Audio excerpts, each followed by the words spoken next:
The blizzard had stolen everything from her: her horse, her supplies, her sense of direction, and nearly her will to live when Caroline Kimball collapsed face first into a snowdrift so deep and cold it felt like falling into oblivion itself.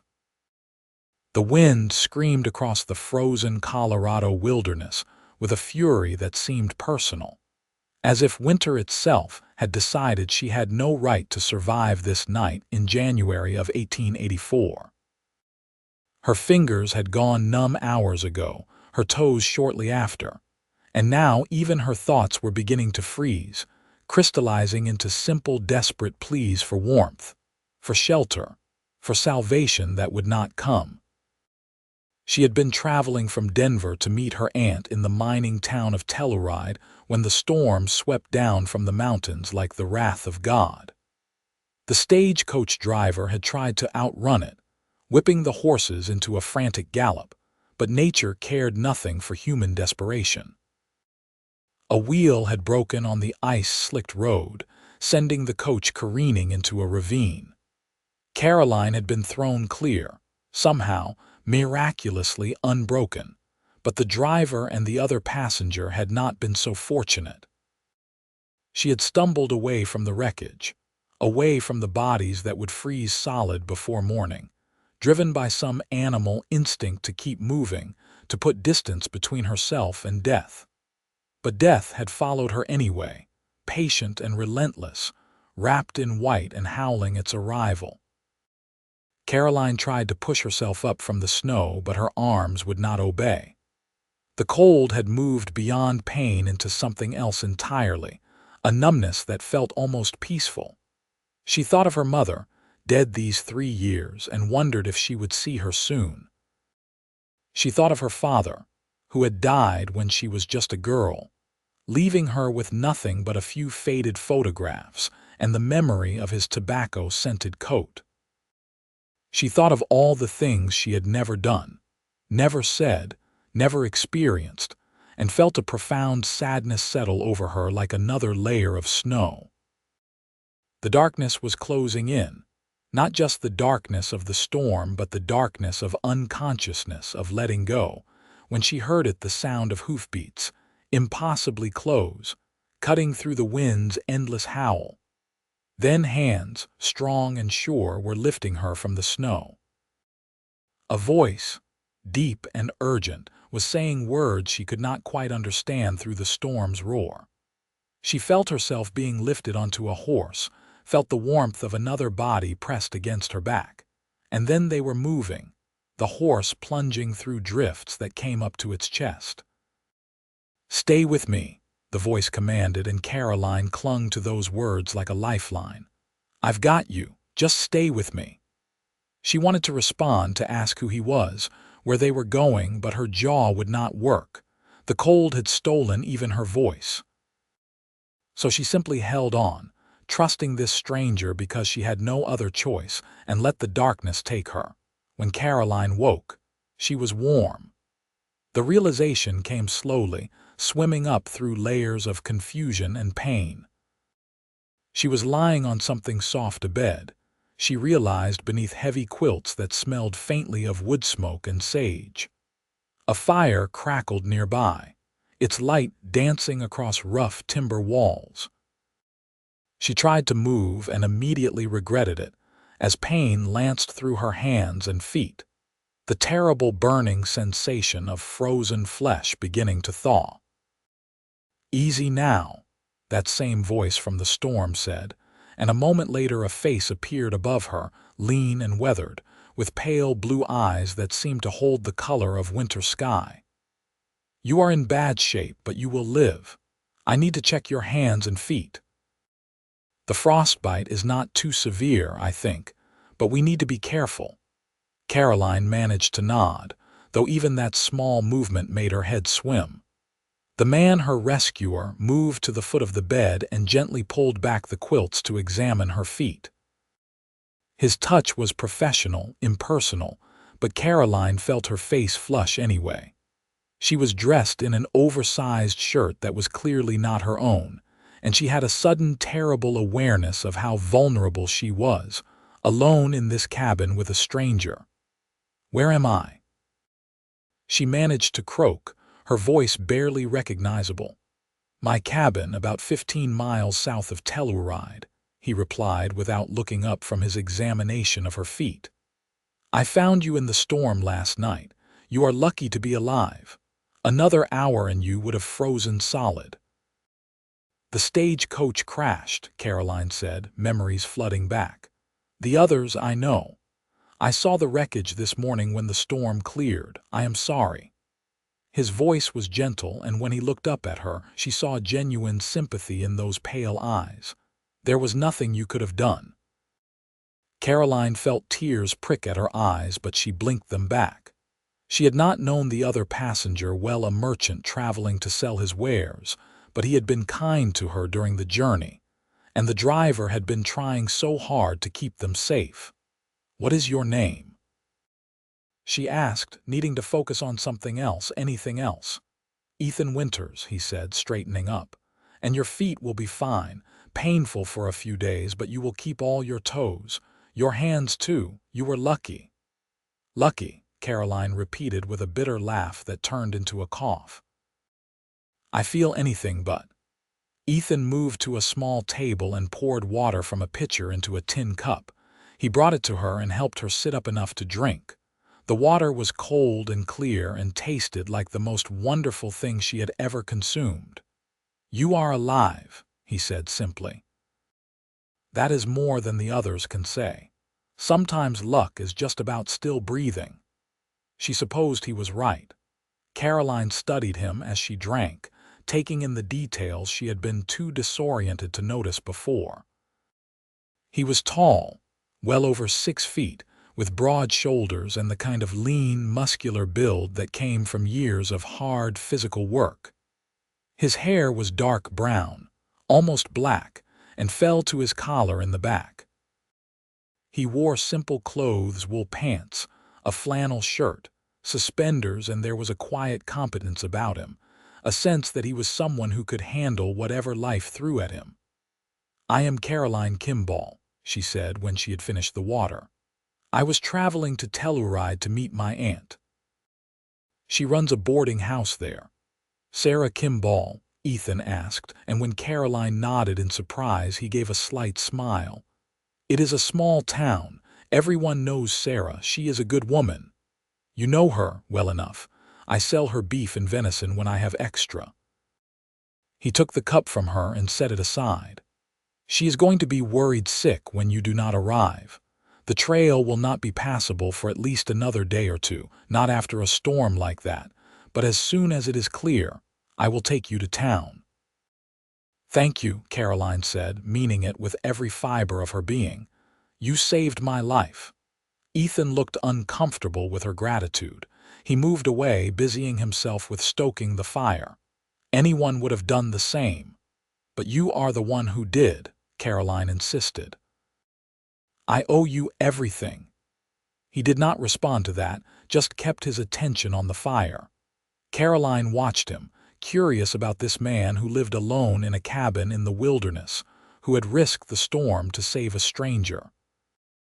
There was something almost haunted about him, she thought, a sadness that lingered around the edges of his rare smiles. The next 2 days passed in a strange liminal space, where Caroline existed between the horror of what had happened and the unexpected comfort of recovery. Ethan was an attentive but distant caretaker, bringing her food simple fare of beans and salt pork and bread and checking on her hands and feet regularly. He slept on the floor near the fire, insisting she take the bed, and rarely spoke unless spoken to. But Caroline was not the kind of woman who could endure silence easily, especially when trapped in a small cabin with nothing to do but rest. She began to draw Ethan out with questions, learning about his life in small, carefully extracted pieces. He had come to Colorado 5 years ago, she learned, after serving as a scout for the Army. Before that, he had worked cattle drives from Texas to Kansas, earning his cowboy credentials the hard way. He had built this cabin himself, choosing isolation over the crowded chaos of the mining towns. He hunted and trapped for his living, sold meat and furs to the merchants in Telluride, and seemed content with his solitary existence. "You not get lonely?" Caroline asked on the second evening as they sat by the fire. She wrapped in quilts in a chair he had pulled close to the hearth, he whittling a piece of wood with steady, practiced movements. Ethan was quiet for so long she thought he might not answer. Then he said, "Lonely is better than some alternatives." "What alternatives?" He looked up at her then, and she saw something raw and painful in his eyes before he looked away again. "I had a wife once, Rebecca. She died 6 years ago, fever. We were living in Kansas then. After she passed, I could not stand to be in that house anymore, surrounded by memories.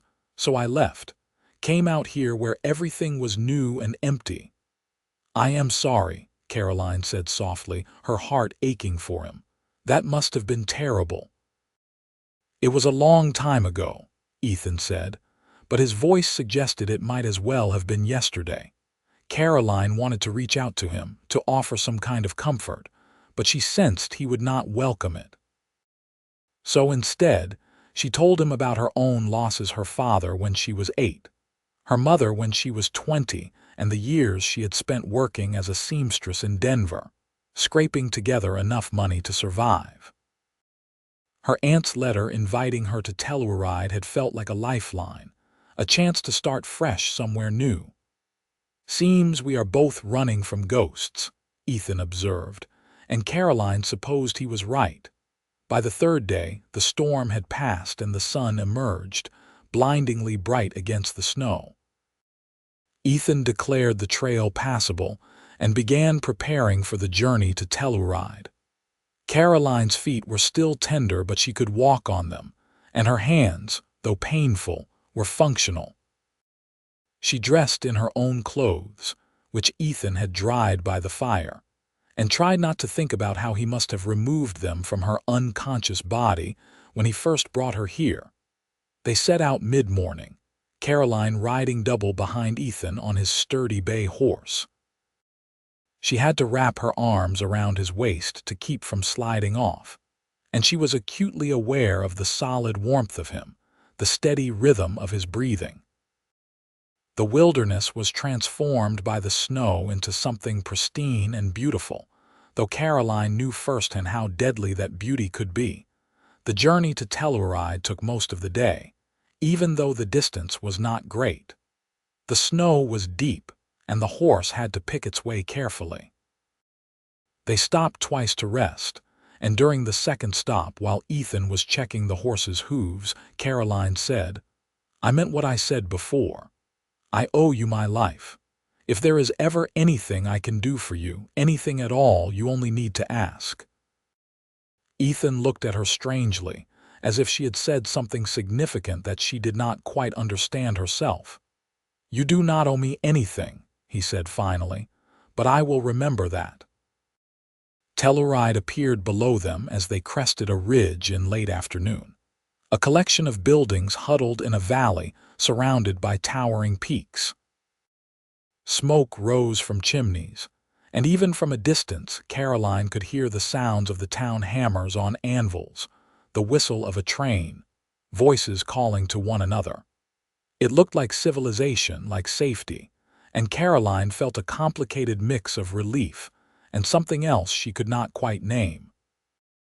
Her Aunt Sarah's boarding house was a 2-story building on the north edge of town, painted white with green shutters. The moment Ethan's horse stopped in front of it, the door flew open and a woman rushed out, her face a mixture of joy and fury. "Caroline Kimball, where have you been?" Aunt Sarah cried, pulling Caroline off the horse and into a crushing embrace before she could even respond. "The stage was supposed to arrive 3 days ago. I have been sick with worry. I sent men out looking, but the storm," she pulled back, holding Caroline at arm's length and examining her from head to toe. "Are you hurt? What happened?" "The stagecoach crashed," Caroline explained, aware of Ethan still mounted behind her, silent and watchful. The others died. I would have too, but Mr. Winters found me and saved my life. Sarah turned her attention to Ethan then, her expression softening with gratitude. Ethan Winters, you are a blessing and a hero. Come inside, both of you. You must be frozen and starving. I need to get my horse to the livery, Ethan said, already turning the bay, and I have business to attend to. Nonsense, Sarah said firmly. The livery can wait 10 minutes. You will come inside and let me thank you properly for saving my niece. Ethan looked like he wanted to refuse, but something in Sarah's expression must have convinced him resistance was futile. He dismounted and followed them inside, looking distinctly uncomfortable in the warm, feminine interior of the boarding house. Sarah insisted on feeding them both, producing a meal of roasted chicken and potatoes and fresh bread that made Caroline's eyes water with appreciation after days of Ethan's simple fare. Other boarders came and went, curious about Caroline and full of questions about the crash and her survival. Ethan answered when directly addressed but volunteered nothing, seeming eager to escape. Finally, after what felt like hours but was probably only one, Ethan stood and said he really did need to go. Caroline walked him to the door, suddenly reluctant to let him leave. "Thank you again," she said. "For everything. I truly would not be here without you." "Take care of yourself, Miss Kimball," Ethan said, and she thought she heard genuine warmth in his voice. "Stay out of blizzards." She laughed at that, and he smiled, a real smile that transformed his face and made her breath catch. Then he was gone, disappearing into the twilight streets of Telluride, and Caroline felt an unexpected sense of loss. The next few weeks passed in a blur of activity. Caroline settled into life at her aunt's boarding house, helping with cooking and cleaning and laundry in exchange for room and board. She also began taking in sewing, using the skills she had honed in Denver to alter clothes and create new garments for the town's residents. The work was steady and the pay was decent, and for the first time in years, Caroline felt like she might actually build a real life for herself. But she thought about Ethan Winters far more often than she should. She saw him occasionally in town, selling his meat and furs to the merchants, buying supplies at the general store. He always tipped his hat to her politely if their paths crossed, exchanged a few words, then moved on. He was friendly but distant, and Caroline found herself wishing he would be more, though she could not quite articulate what more meant. "You are sweet on him," her aunt observed one evening as they sat together mending linens. "On Ethan Winters." Caroline felt her face flush. "I barely know him." "You know he saved your life. That creates a powerful bond." Sarah set down her needle and looked at Caroline seriously. "He is a good man, Caroline, a lonely man. He has been alone too long, mourning a woman who has been dead for years. Maybe you could be good for each other." "He does not see me that way," Caroline protested, though she desperately wanted to believe otherwise. "To him, I am just a woman he rescued from a storm." "Maybe," Sarah said. "Or maybe he is just afraid. Men like Ethan, who have lost someone they loved, they build walls around their hearts. But walls can come down if someone is patient enough." Caroline thought about that conversation for days afterward. She wanted to be patient, but she also wanted to do something, to take some kind of action. So when she heard that Ethan had been injured thrown from his horse while hunting, according to the gossip, she did not hesitate. She packed a basket with food and medical supplies and borrowed her aunt's horse to ride out to his cabin. The journey was easier now in March, with the snow mostly melted and the trails clear. Caroline found the cabin without too much difficulty, recognizing it from her few conscious hours there. She tied the horse to a post and knocked on the door. "It is open," Ethan called from inside, his voice strained. Caroline pushed open the door to find him sitting at his small table, his shirt off, trying awkwardly to wrap a bandage around his ribs. There was a spectacular bruise spreading across his left side, purple and black and painful looking. "What are you doing here?" he asked, looking genuinely shocked to see her. "I heard you were hurt," Caroline said, setting down her basket and moving toward him without waiting for permission. "Let me help you with that. You are making a mess of it." "I can manage," Ethan said, but he winced as he tried to lift his arm higher. "Clearly," Caroline said dryly. "Now stop being stubborn and let me help you." For a moment she thought he would refuse, but then he sighed and lowered his hands, letting her take over. Caroline tried to ignore the fact that he was shirtless, that she could see every scar and muscle and line of his body. She focused on wrapping the bandage snugly but not too tightly, checking for any signs of more serious injury. "Does it hurt to breathe deeply?" she asked. "Some," he admitted. "You might have cracked a rib. You should see a doctor." "It will heal on its own," Ethan said dismissively. "Ribs always do." Caroline wanted to argue, but she could tell it would be pointless. Instead, she finished with the bandage and stepped back, allowing him to pull his shirt back on with careful movements. "I brought food," she said, "and some willow bark tea for the pain. My mother swore by it." "You did not have to do all this," Ethan said, but he looked touched by her gesture. "I wanted to," Caroline said simply. "You took care of me when I needed it. Now I am taking care of you." She stayed for an hour, long enough to heat the food she had brought and make sure he ate a decent meal. They talked easily, more easily than they had before, and Caroline felt something shifting between them, some barrier beginning to lower. As she prepared to leave, Ethan caught her hand. "Caroline," he said, using her first name for the first time. "Thank you for coming out here. For caring enough to check on me." His hand was warm and rough and strong, and Caroline found she did not want to pull away. "Of course I care," she said softly. "You saved my life. You are important to me." Something flickered in his eyes, surprise, hope, fear, all mixed together. Then he released her hand and stepped back. "You should get back before dark," he said, and the moment was broken. But something had changed, Caroline thought as she rode back to Telluride through the lengthening shadows. Something had definitely changed. After that, Caroline found reasons to ride out to Ethan's cabin regularly. She brought food, supplies, her company. Sometimes he was there and they talked for hours. Sometimes he was out hunting and she would leave whatever she had brought with a note. He began coming to town more often too, always making a point to stop by the boarding house, to spend a few minutes talking with her. Aunt Sarah watched it all with knowing eyes and said nothing, just smiled whenever Ethan's name came up. By late April, the mountain meadows were carpeted with wildflowers, and the world felt new and full of possibility. Ethan invited Caroline to go riding with him one Sunday, to see a waterfall he knew about. She accepted eagerly, and they spent the entire day together, riding through wilderness that was no longer frozen and terrifying but vibrant with spring life. They stopped for lunch by the waterfall, a cascade of white water tumbling down a cliff face into a crystal pool.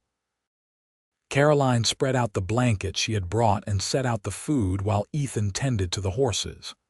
When he joined her, sitting close enough that their shoulders almost touched, Caroline felt her heart begin to race. "It is beautiful here," she said, needing to fill the charged silence. "Yes," Ethan agreed, but when she looked at him, he was not looking at the waterfall. He was looking at her.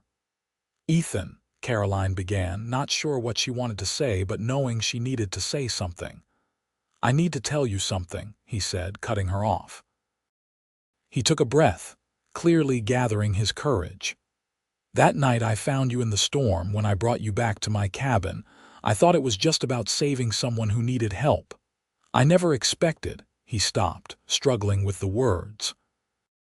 What I am trying to say is that you have become important to me, more important than I ever intended to let anyone become again."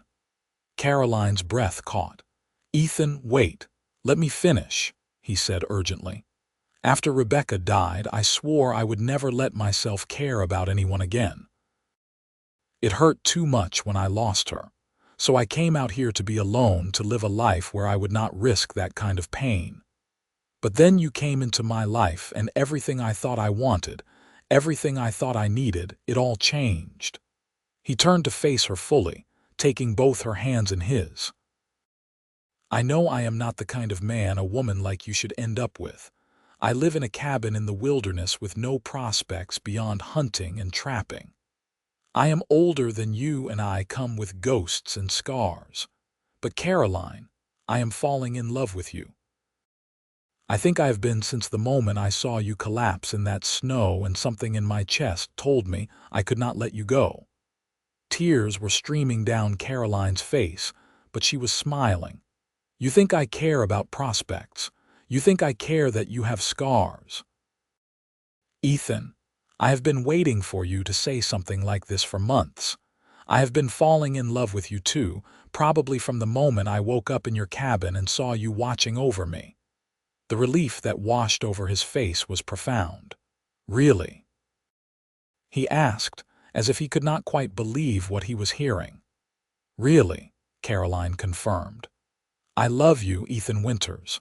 I love your kindness and your strength and the way you see the world. I love that you live out here surrounded by beauty and simplicity. I do not need fancy things or a fancy life. I just need you." Ethan pulled her close and kissed her then, a kiss that tasted like promise and hope and the breaking open of something that had been closed for far too long. Caroline melted into him, wrapping her arms around his neck, feeling like she had finally found the place she was meant to be. When they finally pulled apart, both breathing hard, Ethan rested his forehead against hers. "I will not let you go again," he said fiercely. "I lost you once in that blizzard and found you again. I am not losing you a second time." "You will not have to," Caroline promised. "I am not going anywhere." They spent the rest of the afternoon by the waterfall, talking about the future they could build together, the life they could share. Ethan wanted to show her how to hunt and track. Caroline wanted to teach him about books and music. They would build a bigger cabin, maybe, something with room for a family someday. They would make a life that honored both their needs for simplicity and connection. As the sun began to set and they prepared to ride back to town, Ethan helped Caroline onto her horse and then caught her hand. "Marry me," he said suddenly. "I know it is fast. I know we have only really known each other a few months, but I am certain about this, about you, about us." Caroline felt joy bubble up inside her like champagne. "Yes," she said without hesitation. "Yes, I will marry you." The wedding took place in June, a simple ceremony in Telluride with Aunt Sarah and a few of Ethan's friends in attendance. Caroline wore a dress she had sewn herself, cream-colored with lace at the collar and cuffs. Ethan wore his best clothes and looked uncomfortable but happy. They exchanged vows in the small church, promising to love and honor each other through whatever came. And when the minister pronounced them husband and wife, Caroline felt like her life was finally beginning. They spent their wedding night at the boarding house, in a room Sarah had decorated with wildflowers and candles. Ethan was gentle and patient, and Caroline felt safe and cherished in a way she had never experienced before. They whispered their love to each other in the darkness, learning each other's bodies and hearts with equal reverence. The next morning they rode out to the cabin together, to the home that was now theirs. Ethan had been working on expanding it, adding a second room and a larger fireplace. It was still simple, still rough around the edges, but it was perfect to Caroline. Life fell into a rhythm that felt both strange and absolutely right. Caroline learned to shoot and hunt, though she never quite developed Ethan's ease with it. She tended a garden that bloomed with vegetables and herbs. She sewed and cooked and made their cabin into a real home, hanging curtains and arranging wildflowers in jars. Ethan taught her about the wilderness, showing her how to read tracks and predict weather and move through the forest without disturbing it. He was patient with her learning curve, proud when she succeeded, gentle when she struggled. They worked side by side, two people who had been alone building something together. They still went to town regularly, visiting Sarah and maintaining connections with the community.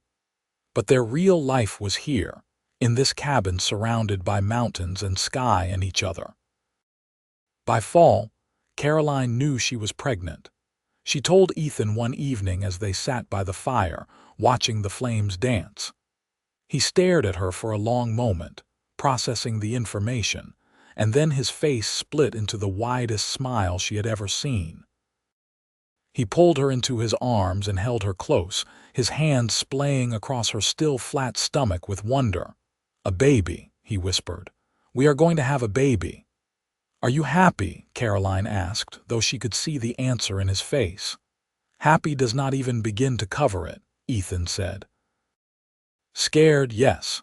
Terrified something might go wrong, but happy beyond words." The pregnancy progressed smoothly through winter. Ethan became even more protective, if that was possible, hardly letting Caroline do anything he deemed risky. She tolerated his hovering with good humor, knowing it came from love and fear in equal measure. They talked about names endlessly, debating the merits of various options. If it was a boy, Caroline liked William or James. Ethan favored Andrew or Thomas. For a girl, they both agreed quickly on Emma. "After my grandmother," Ethan explained. "She was the kindest person I ever knew before I met you." The baby came in late March, during a spring storm that brought rain instead of snow. Aunt Sarah came out to the cabin to help with the delivery, and Ethan paced outside like a caged wolf, listening to Caroline's labors with increasing anxiety. But when Sarah finally called him inside, he found Caroline exhausted but radiant, holding a small bundle wrapped in blankets. "It is a boy," she said, smiling at him with tired joy. "A beautiful, perfect boy." Ethan approached slowly, almost reverently, and looked down at his son for the first time. The baby had a shock of dark hair and was making small, fussy noises, his tiny fists waving. Something in Ethan's chest cracked open. A wound he had not even known was still there, finally healing. "Hello, Thomas," he whispered, using the name they had finally decided on. "Welcome to the world." He took the baby carefully, holding him with the same concentration he brought to everything he did. Caroline watched them together, her husband and her son, and felt complete in a way she had never imagined possible. The years that followed were full and rich and sometimes challenging. Thomas was a healthy, active baby who grew into a curious, adventurous toddler. 2 years after he was born, Caroline delivered their second child, a daughter they named Emma Grace. She had Caroline's dark eyes and Ethan's stubborn chin, and she wrapped her father around her tiny finger from day one. Ethan proved to be a devoted father, patient and playful in ways Caroline had not quite expected. He taught Thomas to ride almost as soon as the boy could walk, and spent hours with Emma telling her stories about the wilderness and the animals that lived in it. He was gentle with them in the same way he was gentle with Caroline, as if they were precious treasures he could not quite believe were his to keep. Caroline watched her family grow and felt grateful every single day. She thought sometimes about that night in the blizzard, about how close she had come to dying alone in the snow. If the storm had been slightly different, if Ethan had chosen a different route, if any number of small things had gone another way, she would never have had this life. "What are you thinking about?" Ethan asked one evening as they sat on the porch they had added to the cabin, watching the sun set behind the mountains. The children were asleep inside, worn out from a day of playing in the creek. "How lucky I am," Caroline said honestly. "How lucky we are." Ethan reached over and took her hand, lacing his fingers through hers. "I was just thinking the same thing. You know, before I found you, I had convinced myself I was content being alone, that I did not need anyone or anything beyond this wilderness, but I was just surviving, not really living." "And now?" Caroline asked, though she thought she knew the answer. "Now I am living," Ethan said simply. "Now I have everything I never knew I needed. You and the children, this life we built together, it is more than I deserve." "You deserve everything good in this world," Caroline said fiercely. "You have the biggest heart of anyone I know. You just spent so long protecting it that no one could see." "Until you," Ethan said. "You saw through all my defenses." "Someone had to," Caroline said with a smile. They sat in comfortable silence as the light faded, listening to the sounds of the wilderness around them. An owl hooted in the distance. A coyote yipped somewhere on the mountainside. The creek burbled its eternal song. "I love you," Ethan said suddenly, turning to look at her. "I do not say it enough, but I love you more than I can ever express. You gave me my life back when I did not even realize I had lost it." "I love you too," Caroline said, leaning over to kiss him softly. "You saved me in that blizzard, but you saved me in every way that matters afterward. You showed me what it means to be truly loved and to build a life with someone." As the stars began to emerge in the darkening sky, they went inside together, checking on the sleeping children before retiring to their own bed. Caroline curled up against Ethan's side, her head on his chest, listening to the steady beat of his heart. She thought about all the twists and turns that had brought them to this moment. The deaths that had shaped them both, the loneliness they had endured, the storm that had almost killed her but instead had given her everything. Life was strange and unpredictable, full of pain and loss but also full of unexpected joy. She would not change any of it, Caroline realized. Every hardship, every moment of suffering, had been necessary to bring her here, to this cabin, to this man, to this life they had built together. Time moved forward the way it always did, bringing changes both welcome and bittersweet. Thomas grew tall and strong, with his father's quiet competence and his mother's quick mind. He learned everything Ethan could teach him about tracking and hunting and reading the wilderness, but he also showed an aptitude for learning that Caroline nurtured with books she ordered from Denver. Emma was a wild child, fearless and joyful, constantly exploring and getting into trouble. She had no interest in the domestic skills Caroline tried to teach her, but could shoot a rifle with frightening accuracy by the time she was 10. Ethan joked that she would probably end up being a better hunter than he was. When Thomas was 8 and Emma was 6, Caroline gave birth to their third child, another son they named Samuel. He was a quieter baby than the other two had been, content to watch the world with solemn gray eyes. As he grew, he showed an artistic temperament, always drawing pictures of the mountains and animals around them. The cabin expanded again to accommodate their growing family.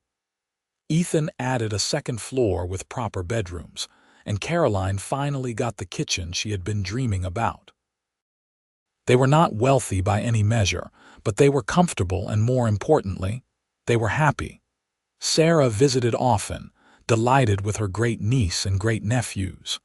She had aged gracefully, her hair going silver but her spirit remaining strong. She still ran the boarding house in Telluride, though she had hired help to manage the day-to-day operations. "You have built something wonderful here," Sarah told Caroline during one visit, looking around at the cabin, at the children playing in the yard, at Ethan chopping wood nearby. "A real family, a real life. Your parents would be so proud of you." Caroline felt tears prick her eyes. "I wish they could have met Ethan and the children." "They know," Sarah said with certainty. "Somehow they know, and they are happy for you." One particularly harsh winter when Thomas was 12, a blizzard struck that reminded Caroline viscerally of the one that had nearly killed her. She stood at the window watching the snow fall and felt her heart begin to race with remembered terror. Ethan appeared beside her, wrapping an arm around her shoulders. "You are safe," he said quietly. "We all are. We have supplies, firewood, everything we need. This is not that night." "I know," Caroline said, leaning into him. "But sometimes I still remember what it felt like, being lost in the cold, thinking I was going to die." "But you did not die," Ethan reminded her. "I found you, and I will never let you get lost again." She turned to face him, seeing the same man she had fallen in love with all those years ago, just with a few more lines around his eyes and silver beginning to thread through his dark hair. "You are my compass," she said, "my true north. As long as I have you, I will never be lost." He kissed her then, deep and thorough, and the fear faded away. The storm outside was just weather, not a threat. She was home, she was safe, she was loved. The children weathered the storm with the adaptability of youth, turning it into an adventure. They played games, told stories, and helped with chores. When the snow finally stopped 3 days later, they burst outside to build snow forts and have snowball fights, their laughter ringing across the white landscape. Ethan and Caroline stood on the porch watching them, holding hands like they always did. "Remember when it was just us?" Ethan asked. "Those first few months after we got married, when this cabin felt so big and empty?" "I do," Caroline said, "though it is hard to imagine now with all this chaos." "I would not trade it for anything," Ethan said. "The chaos, the noise, the constant activity, this is what living really means." As the years continued to pass, the children began to grow into young adults with their own dreams and desires. Thomas showed interest in becoming a teacher, fascinated by the books Caroline had filled their home with. Emma talked about starting a horse ranch, training mustangs the way their father had taught her. Samuel wanted to be an artist, to capture the beauty of the wilderness in paintings. Ethan and Caroline encouraged all of them, knowing their children would eventually leave to pursue their own paths. It was bittersweet to think about, but also right. They had given their children roots and wings, stability and freedom, love and independence. "You ever regret it?" Caroline asked Ethan one night when they were alone, the children all asleep upstairs. "Giving up your solitary life for all this?" Ethan looked at her like she was insane. "Regret it? Caroline, marrying you and building this family with you is the best thing I ever did. The only thing I regret is all those years I wasted being alone before I met you." "You were not ready before," Caroline said wisely. "You needed time to heal from losing Rebecca, and I needed time to grow into the person who could build this life with you. Everything happened exactly when it was supposed to." "Maybe," Ethan conceded, "but I am still grateful for every day I get with you. I wake up every morning and look at you sleeping beside me and think about how close I came to never having this. If that storm had been a little less severe, if you had not gotten lost, if I had taken a different trail that night." "But you did not," Caroline interrupted. "You took the exact trail you needed to take. You found me when I needed finding, and we built something beautiful together." She moved into his lap, wrapping her arms around his neck. Even after all these years, the attraction between them had not faded. If anything, it had deepened, becoming something more profound than simple physical desire. They knew each other completely now, every scar and secret and fear, and loved each other more because of that knowledge, not in spite of it. "I love you," she whispered against his mouth. I will love you until the day I die and probably beyond that. I will hold you to that, Ethan said. And then he was kissing her, and the rest of the world faded away the way it always did when they were in each other's arms. When Thomas was 18, he left for Denver to attend a teaching college, the first of their children to venture out into the wider world. It was hard to watch him go, hard to send their firstborn off into uncertainty, but Ethan and Caroline both knew it was necessary. He will be fine, Ethan told Caroline as they watched Thomas disappear down the trail on his horse, his belongings packed in saddlebags. We raised him well. He knows who he is and what he wants. I know, Caroline said, wiping at her tears. It just feels wrong somehow having him gone. Like the cabin is missing something vital. But Emma and Samuel were still at home, and life continued its forward march. Emma was courting a young man from town, a horse trainer named Daniel who Ethan cautiously approved of. Samuel spent hours sketching and painting, his talent becoming more evident with each passing year.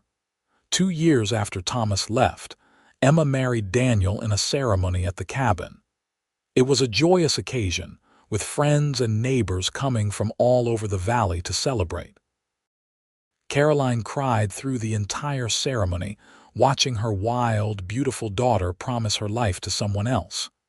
She will be happy, Ethan whispered to her during the reception. He is a good man. He loves her the way I love you. Caroline looked at her daughter laughing with her new husband and knew Ethan was right. Emma had found her match, someone who could keep up with her spirit and her dreams. Samuel left for art school in San Francisco when he was 19, heading even farther from home than Thomas had. It was hardest to see him go because he was the baby, the last one. And with his departure, the cabin was suddenly quiet in a way it had not been in decades. It is just us again, Caroline said on the first night after Samuel left, sitting on their porch watching the sunset just like they had done countless times before. Just us, Ethan echoed, but he did not sound sad about it. He pulled her close, kissing the top of her head. We started with just us, and now we end up back where we began. Seems fitting somehow. It does, Caroline agreed. Though I suspect we will not be alone for long. Thomas writes that he is courting a girl. Emma and Daniel want to start a family. Samuel mentioned a fellow student he seems quite taken with. Soon we will have grandchildren running around. Grandchildren, Ethan said wonderingly. That makes me sound old. You are old, Caroline teased. We both are, but we are old together, and that makes all the difference. She was right about the grandchildren. They came in a rush over the next several years, filling the cabin with noise and chaos whenever they visited. Thomas and his wife had 3 children. Emma and Daniel had 4. Even Samuel eventually married his artist and they had twins. Ethan and Caroline loved being grandparents, loved spoiling the children, and then sending them home to their parents. They taught the grandchildren the same things they had taught their own children: how to track and hunt and survive in the wilderness, how to read and think and question. They told stories about the old days, about the night they met in a blizzard, about building a life together from nothing. The years were kind to them overall. They both aged but remained relatively healthy and active. Ethan's hair went completely silver, but he was still strong and capable. Caroline developed arthritis in her hands that made sewing difficult, but she learned to manage. They moved a little slower, tired a little easier, but they were still fundamentally themselves. On their 30th wedding anniversary, Ethan took Caroline back to the waterfall where he had proposed. It was harder to get there than it had been 3 decades ago, the trail seeming longer and steeper, but they made it. They spread a blanket beside the pool just like they had that first time, and Ethan pulled out a small box. Inside was a ring, simple gold with a small sapphire. I never properly gave you a ring when we got married, he explained. We were so rushed and I had no money for such things. But I have been saving, and I wanted you to have this. To have something that shows the world you are mine and I am yours."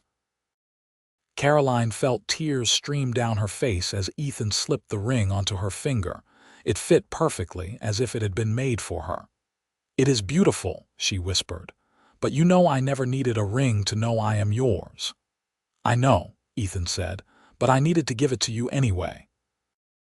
"You deserve every beautiful thing, Caroline. You deserve the world." "I have the world," she said, gesturing around them at the waterfall, the mountains, the endless sky. "I have you and our children and our grandchildren and this incredible life we built. What more could I possibly want?" They sat by the waterfall for hours, talking and remembering and simply being together. 30 years had passed since that first time here. 30 years of joy and sorrow, triumph and struggle, but through it all, they had never wavered in their love for each other. As the sun began to set and they prepared to head home, Ethan helped Caroline to her feet and pulled her into his arms. "Thank you," he said seriously, "for giving me a life worth living, for loving me when I had forgotten how to love, for being my partner and my compass and my home." "Thank you for finding me in that blizzard," Caroline replied. "For refusing to give up on me then, and for refusing to give up on us every day since. You are the love of my life, Ethan Winters. You always have been and you always will be." They kissed as the last light faded from the sky. Two people who had found each other against all odds and built something lasting and true. The journey had not always been easy, but it had been worth every moment. As they rode home through the darkness, Caroline thought about the frightened woman she had been that night in the blizzard, so sure she was going to die alone in the snow. She wished she could reach back through time and tell that woman that everything was going to be okay, that salvation was coming, that the best years of her life were just beginning. But then again, maybe she did not need to. That woman was still inside her somewhere, living in her memories, and she knew how the story ended. She knew about Ethan and the children and the grandchildren, and the lifetime of love that had grown from a single act of rescue on a frozen night. She knew that sometimes you have to get lost before you can be found, and once you are found by the right person, you never have to be lost again. Years continued to pass in their gentle, inexorable way. Caroline and Ethan grew older together, their bodies slowing but their spirits remaining strong. They spent their days in simple pleasures, tending their garden, sitting on the porch, visiting with their ever-expanding family. Thomas became a respected teacher in Denver, his students praising his patience and wisdom. Emma and Daniel's horse ranch thrived, becoming one of the most successful in the territory. Samuel's paintings began to gain recognition, appearing in galleries across the West. All three children made sure to visit regularly, bringing their spouses and children to the cabin that had been their first home. The grandchildren ran wild through the wilderness just as their parents had, learning the same lessons about respect for nature and the importance of family. Caroline and Ethan watched it all with quiet satisfaction, knowing they had done something right. They had created not just a family but a legacy, a way of living that honored both independence and connection, solitude and love. On a crisp autumn morning when Caroline was 68 and Ethan was 74, they sat on their porch drinking coffee and watching the sun rise over the mountains they had spent their entire marriage looking at. "You know what today is?" Caroline asked softly. "Our anniversary." Ethan guessed. "Someone's birthday." "It is the anniversary of the night you found me," Caroline said. 40 years ago today I collapsed in that snowdrift thinking I was going to die. 40 years ago tonight I woke up in your cabin and saw your face for the first time while I was conscious." Ethan was quiet for a moment, processing this information. 40 years, he said finally. It feels like yesterday and like a lifetime ago all at once." "I know exactly what you mean," Caroline said. She reached over and took his hand, marveling at how well their fingers still fit together after all this time. "I was thinking about what you said to me that night you proposed by the waterfall. Do you remember?" "I remember everything about that day," Ethan said. "You said you would not let me go again," Caroline reminded him. "You said you had lost me once in the blizzard and found me again, and you were not losing me a second time." "I meant it," Ethan said. "I mean it still." "I know you do," Caroline said, her voice suddenly thick with emotion. "And you never have. In 40 years, you have never once let me feel lost or alone. You have been my constant, my anchor, my home. And I want you to know that whatever happens, however much time we have left, I will never let you go either." Ethan turned to look at her, his pale blue eyes still as sharp and clear as they had been when he was young. "We have been blessed," he said simply. "More blessed than two people have any right to be." "We have," Caroline agreed, "and I am grateful for every single day." They sat in comfortable silence, watching the world wake up around them. A hawk circled overhead. A deer emerged from the tree line to drink from the creek. The mountains stood eternal and unchanging, witness to their love and their life. Neither of them knew how much time they had left, whether it was years or months or days. But it did not matter, Caroline thought.